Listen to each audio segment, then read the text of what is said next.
Well, I just got done watching Kansas State lose to Bowling Green.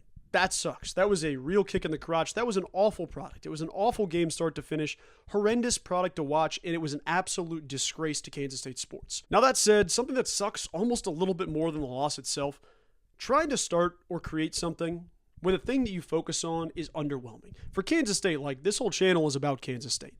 This has been one of the toughest times to be a K-State content creator and not sound like a broken record preaching the negative all the time. I think I've tried to be a pretty good representative of what's positive at the university, of the good things happening in recruiting and players and staff and all this different stuff. At the end of the day, it's this, guys. People think that being negative generates clicks, or that it's, whatever, it brings in views or it drives interaction.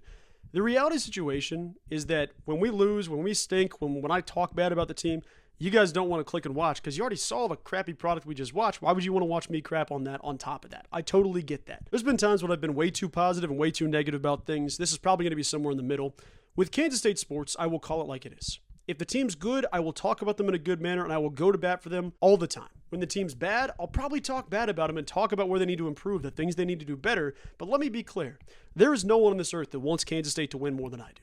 That's the thing I see every single time I watch a K-State game. I don't care if it's one game off, if it's the national championship, if it's a damn game against Bowling Green in December 1st. I want to see this team win more than anything. That has not been the case lately, and that absolutely sucks. I say all that because sometimes you get the people that are like, Joe, you're too hard on them. Joe, you're too positive. Joe, I'm just myself. Whether that's positive, whether that's negative, whether it hits you in the right spot, whether it doesn't, that's just me. I'm just owning up to that, and I'm rolling with it. Today's video is probably going to be a little bit more on the negative side based off the product we just watched. It was a negative product, probably going to be a little bit more negative video. Now, when K-State loses, it sucks for everybody. It sucks for you guys. It sucks for me. It sucks for the team, the players, the staff, the guys that sell merch, the guys that, have restaurants in Manhattan. Everybody loses when sports are bad. Everybody does, except for the other team. Well, I guess they do lose if your team's good, but the point is, this has been a tough season to support Kansas State sports. And I know what you're thinking. Joe, it's only December, and it's barely December at that. Yes, that's something we'll talk about as we go on. The first thing I want to say before I really go head over heels into this rant is I know this may be pot calling the kettle black. I know this might be, they might laugh me out of the stadium, they might boo me out of the stadium. I'm not trying to say anything beyond this. I just want to say this. After watching Chris Kleiman's press conferences lately saying, it's really hard to win. It's really hard to do this. I'm proud of us for going 6-6. I'm this, I'm that. I was really, really refreshed. The way Coach Tang went to the press conference, the guy felt like he was super depressed about the loss. He said it himself. I would have walked out if I was a fan. People are paying good money. They're sitting in the cold. We didn't deserve to wear a Kansas State jersey tonight. That cannot happen. We're going to fix it. Now, the back part's tough because you've kind of been promising that the last few years, but the point of what it is like, maybe it's just the recency bias of seeing Chris Kleiman not own up to his mistakes. It feels good to at least see somebody say, hey, we screwed this one up. I'm sorry to the fans. I'm sorry to those watching. I'm sorry to those people at home. He called it like it was, and I appreciate that. So there's my small casualty, or my small caveat to all this before I start ranting and talking about how awful it was. I do appreciate the honesty and the reflection from Jerome Tang. I appreciate that. That's probably where the good things stop. Let me jump to this. K-State loses a home basketball game to a team that hasn't beat a Power 4 university since 2005. I was 5 years old the last time these dudes beat a power conference. And that sucks. That is ridiculous. It's a ridiculous stat in its own right, but there's even more stats beyond that. Not only did K-State lose, they lost as a 12.5-point favorite by 16 at home. It wasn't a road loss. It wasn't a crazy rivalry game. It wasn't this. Kansas State, wire to wire, was led by a Bowling Green team that was the better team, and that can never happen. It is 100% the worst loss of the Jerome Tang era. It is the worst loss I've seen since that Fort Hays State game, which I was there for in person. Horrible day. Awful day. That was the end of the end for the Bruce Weber era. You lose to Fort Hays and a bunch of dudes on scholarship that are my height and my size. They look exactly like me. When a 5'11" white dude is cooking you at the center, you probably shouldn't be coaching college basketball. That being Bruce Weber at the time. But the point is, this was the worst loss of the Jerome Tang era. I won't sugarcoat that. I don't think anyone should. I don't think anybody would. This team hasn't beaten a Power 4 conference team since 2005. I'll let that one sit. Let me continue on here. When you look at the box score, it wasn't fun. Don't look at the box score. If you want to enjoy the rest of your Tuesday, don't look at the box score. But I'm going to tell you, so maybe plug your ears if you want to enjoy the rest of your day. K-State was outshot from the field. They were outshot from 2. They were outshot from 3. Outshot from the free throw line. They were out-rebounded overall. Out-rebounded on offense. Out-rebounded on defense. They had fewer assists and they had more fouls. That is insane. Like, that is ridiculous to look at. That is not just a loss where it's like, all right, a couple different things didn't bounce our way. Every single major statistical category did not bounce your way. You got smacked. by Bowling Green. That sucks. That is heartbreaking. And you can talk about effort, you can talk about toughness, you can talk about players, you can talk about coaching. Every single person that had a hand in this loss is at fault. That's the thing. I know the coach is always going to get it. They're always going to be the scapegoat. The player that screwed it up is going to be this guy. This guy's this guy. You're always going to get that. This was such a bad product. Everybody shares the ownership. When you win, everybody shares the ownership. When you lose, everybody should also share the ownership, even though it's not the way it works. And even though I sound super fired up about this, I'm not even mad. That's the sad part about Kansas State athletics right now. Whether it's basketball, whether it's football, I've unlocked that dad mode where you're 32 years old and you walk in on your kid doing something stupid and you say, hey man, I'm not mad at you. Hey buddy, let's talk about this. I'm not mad. I'm just disappointed.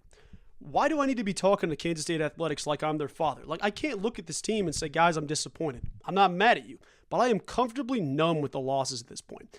Maybe that's probably not Jerome Tang's fault. It's probably not the basketball team's fault as much, but the overall arcing thing of like football, super huge letdown, super big disappointment. Maybe basketball will be better. You go get beat by Bowling Green. That hurts so bad as a fan. That is killer to everybody that spent money, that sat in line. Guys, there's 6 inches of snow on the ground in Kansas City. I don't know if it's the same in Manhattan. I'm sure there's a couple inches of snow there. But this is a real low point for everybody involved. That sucks. Now, I don't even really want to break down this loss that much. I don't need to jump into the stat sheet, to this, to that. I don't want to go above and beyond about that. But the one thing I will say, there was one bright spot, maybe one, and that was David Castillo. David Castillo looked good.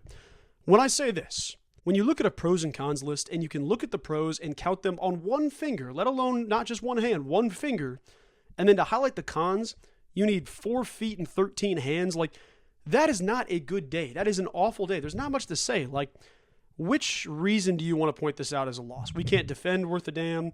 Offense was awful. PJ Haggerty's foul baiting isn't working. He's getting a bad whistle if you want to go that far. Abdi Bashir can't defend. Half our team really can't defend. Andre Kostic didn't play. Doreen Buka, who I don't think is a very, worthwhile piece in the rotation, didn't play at all. Marcus Johnson gets in the game. I don't think that guy should be playing any minutes all year long. Yamadi just ruined his red shirt. It is what it is. Not important at this moment. There were not a lot of bright spots other than David Castillo, and that is a problem. That is a real problem. I'm super happy for the kid. I'm happy for Dave. I want that kid to keep balling. It feels like he's a different player. He's exciting to watch. But when you have so many issues surrounding you, and I'm not saying that David Castillo is perfect. He turned the basketball over. He makes some young guy mistakes still here and there. But, it sucks.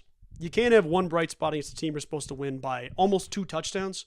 That's how we're going to look at this thing. It's a 2-touchdown spread in a college basketball game. And I know there's a lot of season left. It is December 1st. So maybe Jerome Tang really does motivate his guys and say, you know what, that sucked. And I'm sure he's going to run their asses tomorrow morning, or this morning at 8 a.m. There's a question, I think it was Kellis Robinette, said, what's the message to your team? Is it effort? And he said, the thing I said to my team was, we'll see you at 8 o'clock tomorrow. That's a scary thing to hear if you're a K-State player at the moment, but you're going to be absolutely paying for what you put out on the court like that. You need to practice like you played. There is no way these dudes practiced like that this week. That would be painfully unacceptable, the same way the game is painfully unacceptable. But there is a lot of season left. If you want to take solace in that, that is totally fine. I say all these negative things. I'm trying to roast a little bit, trying to be on top of things a little bit. I'm still going to support these dudes and watch them every game. And that's not even necessarily from a point of I want to see this team go above and beyond. I want to see them succeed so much. I want them to be good. I want them to be great. I want them to make it to March Madness. But I went to K-State. I'm a K-State guy through and through. I will watch K-State even if we're a completely defeated team and still support the product. It's going to suck and it's going to hurt, but I will still be there to support the team. I'll still be making these videos, but this is the time that I want to say this. When your team has no urgency, no response, no energy, something's wrong. A home loss to a MAC team, you need to correct it. So Jerome Tang, the ball's in your court now. You need to correct this thing. The same way Chris Kleiman had to correct it, didn't correct it, but had to correct it. You need to correct this. The offense in football looked awful. The defense in football would turn offenses over ridiculously. Sorry, I'm getting too heated and I'm starting to stutter a little bit. But the point is, you need to fix this. Now Jerome Tang's in the you need to fix this category because you're about to be staring at a 4th non-con loss to Seton Hall if you play like that again. And Jerome Tang knows that. That's tough. You need to have 3 losses in this non-con. You need to beat Creighton, which is going to be a super tall task, and you need to beat Seton Hall, who's playing better basketball, sure as hell than than Bowling Green was. That's the tall task you're looking at. So I want to hear from you guys about this one. Usually I try to ask for your opinion. I want you to like, share, subscribe. I forgot to mention that at the beginning. Like, share, subscribe. Got kind of heated, got right into the meat and potatoes of this one, but When I look for takes, I look for, let's see what these people think about the video. Let's see what you guys think about the coaching, about the players, about this. What's your favorite aspect, blah, blah, blah. I'm at the point where I'm at a loss for words at this game. What is your biggest takeaway? Is it a macro thing? Is it a long-term, what are we going to do, XYZ thing through Big 12 play? Is it a micro thing? This game sucked because of this reason. I want to hear your takes. In the comment section, I want to hear everything to get the pulse for the K-State fan base. I think I know it. I think everybody's pissed off and sick to their stomach, but who am I to say how you're feeling? Who am I to say how these coaches are feeling? Who am I to say how the players are feeling?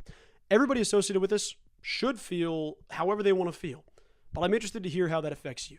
Now, I also want to tease something real quick. The next video I'm going to have, if you missed the massive news that also happened on Monday night, WildcatNIL is closing its doors. That sucks for 100,000 different reasons, and I cannot wait to talk about that this week. And trust, there will be a rant about that. I promise you that. This will look like nothing compared to the rant that's coming out on the WildcatNIL situation, but I will be doing that this week. Please keep your notifications on. Keep an eye out for that because it's coming here soon. But for now, forever, whether we suck, whether we're good, whatever the case is, keep your vices close, whether that's alcohol, therapy, your loved ones, whatever you end up doing to try to get through the hard times, keep them close because until this thing gets right in both major sports, you're going to need it until it gets better. But now and always, whether we suck, whether we're good, like I say, it's always been go Cats, baby.